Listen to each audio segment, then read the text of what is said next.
everybody. I'm Miss Becky and I'm going to read you a really sweet story today. This story is called The Crippled Lamb. It was written by Max Lucado with Jenna, Andrea, and Sarah Lucado. It's illustrated by Liz Bonham. But I'm going to need my glasses. And I think Miss Marty might have left some glasses in the tree. Let me see. Oh, here they are.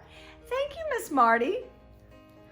Miss Marty and I both need glasses to read. Okay, this is a really sweet story. Once upon a time, in a sunny valley, there lived a little lamb named Joshua. He was white with black spots, black feet, and sad eyes. Josh felt sad when he saw the other lambs with snow-white wool and no spots. He felt sad when he saw the other sheep with their moms and dads because he didn't have a mom or dad. But he felt saddest when he saw the other lambs running and jumping because he couldn't. Josh had been born with one leg that didn't work quite right. He was crippled. He always limped when he walked. That's why he always watched while the other lambs ran and played. Josh felt sad and alone, except when Abigail was around.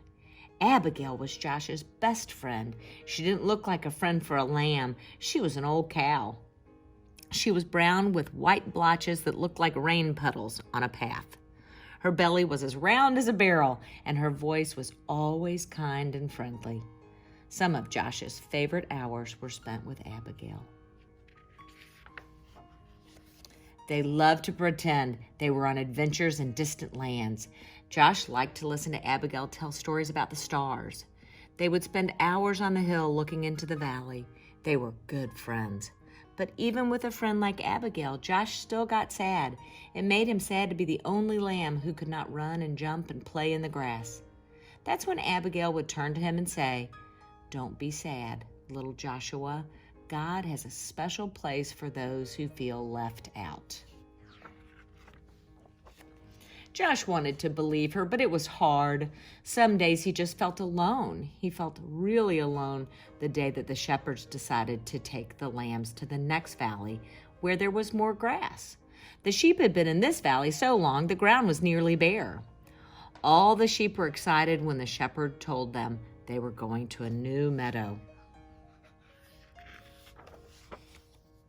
As they prepared to leave, Josh hobbled over and took his place on the edge of the group. But the others started laughing at him. "You're too slow to go all the way to the next valley. Go back, slowpoke. We'll never get there if we have to wait on you. Go back, Joshua." Isn't that mean? That's when Joshua looked up and saw the shepherd standing in front of him. "They're right, my little Joshua. You better go back. This trip is too long for you. Go and spend the night in the stable." Josh looked at the man for a long time. Then he turned slowly and began limping away. Poor lamb. When Josh got to the top of the hill, he looked down and saw all the other sheep headed toward the green grass. Never before had he felt so left out. A big tear slipped out of his eye, rolled down his nose, and fell on a rock. Just then he heard Abigail behind him, and Abigail said what she always said when Josh felt sad. "Don't be sad, little Joshua. God has a special place for those who feel left out." Slowly, the two friends turned and walked to the stable together. By the time they got to the little barn, the sun was setting like a big orange ball. Josh and Abigail went inside and began to eat some hay out of the feed box. They were very hungry, and the hay tasted good. For a little while, Joshua forgot that he had been left behind. "Go to sleep, little friend," Abigail said after they finished eating. "You've had a hard day." Josh was tired, so he laid down in the corner on some straw and closed his eyes. He felt Abigail lie down beside him, and he was glad to have Abigail as a friend. Soon Josh was asleep. At first, he slept soundly, curled up against Abigail's back.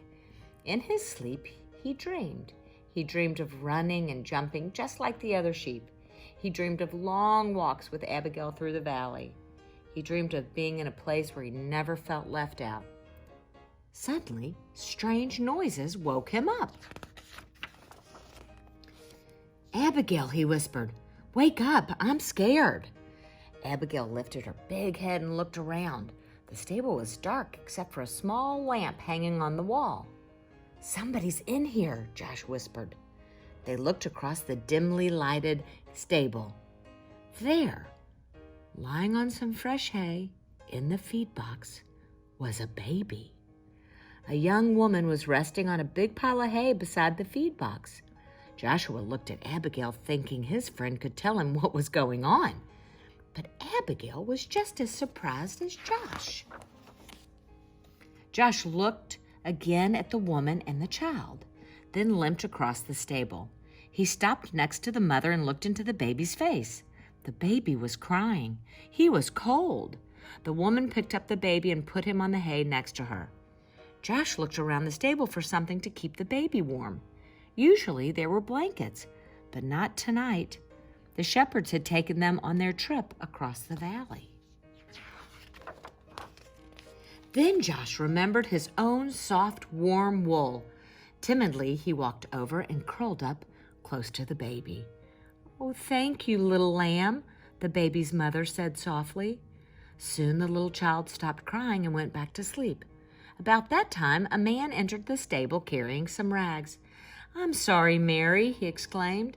"This is all the cover I could find." "It's okay," she answered. "This little lamb has kept the new king warm." A king? Joshua looked at the baby and wondered who he might be. "His name is Jesus," Mary spoke as if she knew Josh's question.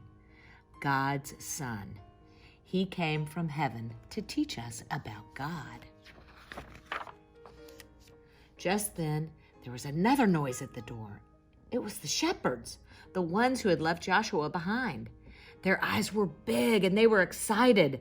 "We saw a big light and heard the angels," they began. Then they saw Joshua next to the baby. "Joshua, do you know who this baby is?" He does now. It was the young mother who was speaking. She looked at Joshua and smiled. "God has heard your prayers, little lamb.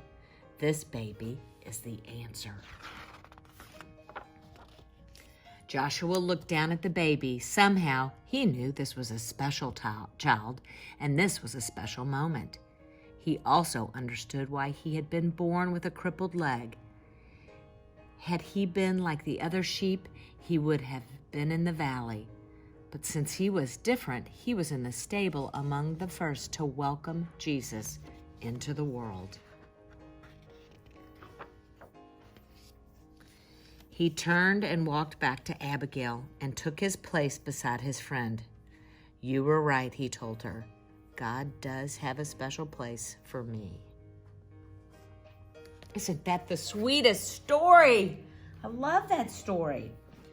Well, the craft that we have put in your craft boxes that goes with this story is on this tree somewhere. Let me see. I need something that looks soft and fuzzy like a little lamb. Oh, here it is. In your box, you're going to find a little baggie that says the Crippled Lamb on it. And it has a little ring that you're going to wrap this felt around. And you're going to put some ears on it and a little tail. And you're going to put a picture of yourself inside the ring, and your mom and dad or your grandparents, godparents, they can hang it on their tree. And if you look very, very closely, Miss Marty is so funny, and she's put my face inside this little lamb head. So we hope you all enjoy this story and enjoy these crafts. We are having a wonderful time getting to be with you all so much this month when we're all so far apart physically. So Merry Christmas, and I'll see you the next time. Okay, so we've now just listened to The Crippled Lamb, a really sweet story. This is a precious book. The craft is a little lamb ornament with your picture in the middle, okay? So, you'll go to your bag and you're gonna find this little Ziploc, and it says the Crippled Lamb on it. You're gonna get a ring frame, the ring, yarn, and some felt. Now your mom and dad or grandparents or aunts or uncles, they're gonna find a picture of you and print that off. This is very simple. You're gonna take this ring and you're gonna wrap this felt piece all the way around it, come to the top, tie it off, and you're gonna make a little loop to hang it with.